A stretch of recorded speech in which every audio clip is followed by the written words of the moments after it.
ছেলে মাকে বলছে, মা একটা কথা বলি, আমার একটা অনুরোধ রাখবে? তুই চাইলে আমি কি না করতে পারি বল, তোর সব কথা আমি রাখবো। তোমার বৌমা বলছিল তোমার বয়স হয়েছে তো, এখন তো তোমার শরীরের একটু বিশ্রামের প্রয়োজন। আর আমাদের এই বাড়িটা তো খুব একটা ভালো না, ছোট ঘুপচি। তোমার কাশিটাও বেড়ে গেছে, আর ডায়াবেটিস তো আছেই, হার্টের সমস্যা, হাড়ের সমস্যা, আরও কত কি। হ্যাঁ রে, মনে হয় আর বেশি দিন। থামো তো মা, তোমার সব সময় দেখাশোনার জন্য কাউকে রাখতে হবে। আচ্ছা, আমাকে তাহলে গ্রামের বাড়িতে, না না, ওই যে বৃদ্ধাশ্রমে স্পেশাল ব্রাঞ্চে ভর্তি করালে কেমন হয় মা? এটাই বলছিল তোমার বৌমা আর কি। ওখানে অনেকে থাকবে তোমার মতোই, তাদের সাথে গল্প করতে পারবে। আর এ বাড়িতে তো কেউই নেই, আমি ব্যবসায় দৌড়চ্ছি, তোমার বৌমা অফিসে, আর মিঠু তো সারাদিনই স্কুলে। ওখানে তুমি আরামেই থাকবে মা, এটাই আমাদের অনুরোধ ছিল আর কি। আচ্ছা, তুই চাইলে তাই হবে। থ্যাঙ্কস মা। আচ্ছা, কালকে বিকেলেই কিন্তু তাহলে ওখানে যাচ্ছ, তোমার ব্যাগ গুছিয়ে রাখবে। পরের দিন অস্বস্তিকর জ্যামে আটকে আছে মা ও ছেলে। নীরবতা ভাঙলেন মা। বাবা, ওখানে আমাকে দেখতে যাবি তো? পারলে একটা ফোন কিনে দিস কিন্তু আমাকে।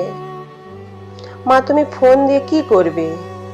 ওখানে ফোন আছে তো। কিছুক্ষণ পরে একটা বিশাল বাড়ির সামনে এসে গাড়ি থামলো। বেশ কিছুক্ষণ নীরব থেকে এবার ছেলে বলে উঠল, নামো মা, এটাই তো ওই বৃদ্ধাশ্রম।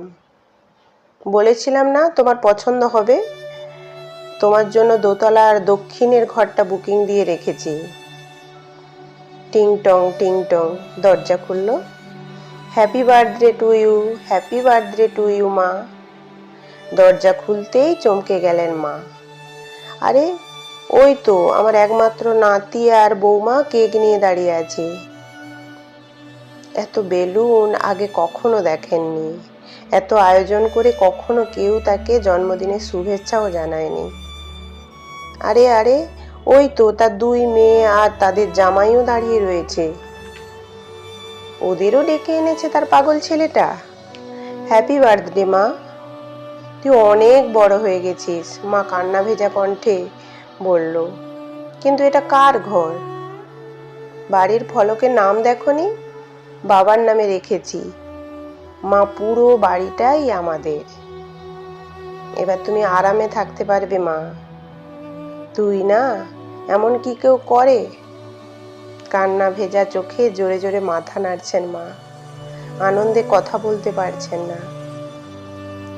আয়োজন শেষে ঘুমোতে যাবে এমন সময় পেছন থেকে মায়ের ডাক।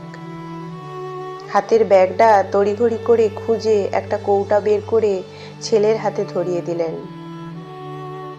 নে, এটার আর দরকার হবে না, ইঁদুরের বিষ ছিল ওটা। চিন্তা করছিলাম যদি বৃদ্ধাশ্রমে রেখে আসিস তাহলে সেদিনই খেয়ে নেব। তোর মা, কি যে বলো!